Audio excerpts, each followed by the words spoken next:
വീട്ടിൽ അനധികൃതമായി സൂക്ഷിച്ച വിൽപ്പന നടത്തുകയായിരുന്ന സ്ഫോടക വസ്തുക്കളുടെ വൻ ശേഖരവുമായി 3 തമിഴ്നാട് സ്വദേശികളെ തളിപ്പറമ്പ് പോലീസ് അറസ്റ്റ് ചെയ്തു. വിഷുവിപണി ലക്ഷ്യമിട്ട് ശിവകാശിയിൽ നിന്നാണ് പടക്കങ്ങൾ എത്തിച്ചത്. ഞാറ്റുവയൽ റെഡ് സ്റ്റാർ വായനശാലയ്ക്ക് സമീപത്തെ ലക്ഷ്മി നിവാസിൽ താമസിക്കുന്ന സൺ മഹേന്ദ്രൻ, സഹോദരങ്ങളായ മഹേന്ദ്രൻ, മുനീഷ് കുമാർ എന്നിവരെയാണ് എസ്ഐ KV സതീശന്റെ നേതൃത്വത്തിൽ അറസ്റ്റ് ചെയ്തത്. വിഷുവിപണിയിൽ നിയമവിരുദ്ധ പടക്ക വിൽപ്പന നടക്കുന്നുണ്ടെന്ന രഹസ്യവിവരത്തെ തുടർന്ന് തളിപ്പറമ്പ് പോലീസ് ഞാറ്റുവയലിലെ വീട്ടിൽ നടത്തിയ പരിശോധനയിലാണ് സ്ഫോടക വസ്തുക്കൾ പിടിച്ചെടുത്തത്. തമിഴ്നാട് സ്വദേശികളായ സൺ മഹേന്ദ്രൻ, സഹോദരങ്ങളായ മഹേന്ദ്രൻ, മുനീഷ് കുമാർ എന്നിവരെ പോലീസ് അറസ്റ്റ് ചെയ്തു. വീടിന്റെ അടുക്കളയിൽ ചാക്ക്, കാർഡ്ബോർഡ് എന്നിവയിൽ ഒളിപ്പിച്ച നിലയിലായിരുന്നു സ്ഫോടക വസ്തുക്കൾ ഉണ്ടായിരുന്നത്. ലൈസൻസ് ഇല്ലാതെയാണ് പടക്കങ്ങൾ സൂക്ഷിച്ചതെന്ന് പോലീസ് അറിയിച്ചു.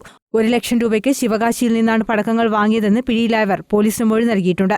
തളിപ്പറമ്പിലെത്തിച്ച പടക്കങ്ങൾ 4 ലക്ഷത്തോളം രൂപയ്ക്ക് വിൽപ്പന നടത്തുകയായിരുന്നു ലക്ഷ്യം. ഇവർ ഏറെ നാളായി ഞാറ്റുവയലിൽ താമസിച്ചു വരികയാണ്.